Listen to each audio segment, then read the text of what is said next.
सुनली डब्बा वाला साबुन से देह गोरा तो बड़ुए तो भेज दी डब्बा वाला साबुन से देह गोरा तो बड़ुए।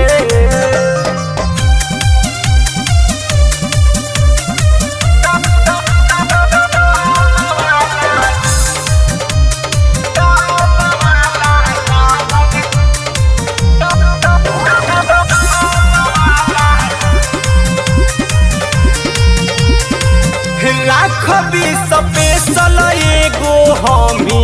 यूज करम छुअब त गलिया ए जी हरदम रही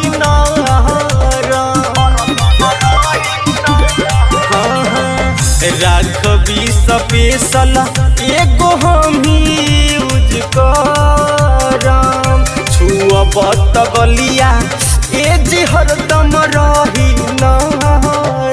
बहुत तालुक घाम पहले बाजू घबरात बड़ुए बहुत तालुक घाम पहले बाजू घबरात बड़ुए त सुनली डब वाला साबुन से देह गोरा तो बड़ुए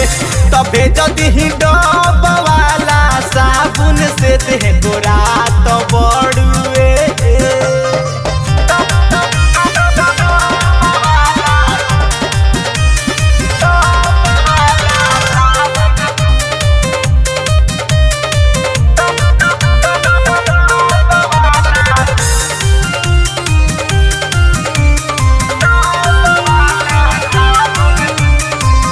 देह पर लगाइब गम गम करी मोर शरीरिया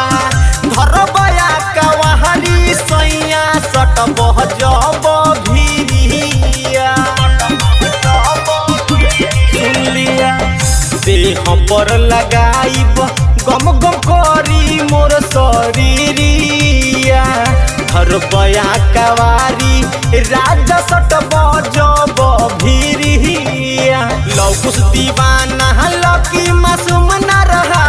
तो बड़ुए लौकुस दीवाना लकी नितेश न रहा तो बड़ुए तो सुनली डब वाला साबुन से देह गोरा तो बड़ुए तो भेज दी डब वाला साबुन से गाल गोरा तो बड़ुए। बुझ जाए आइल बानी गवने जब से देह सवरा तो बड़ुए जी आइल बानी गवने जब से देह सवरा तो बड़ुए आइल बानी गवने जब से देह सवरा तो बड़ुए तो सुनली डब वाला साबुन से देह गोरा तो बड़ुए तो भेज दी डब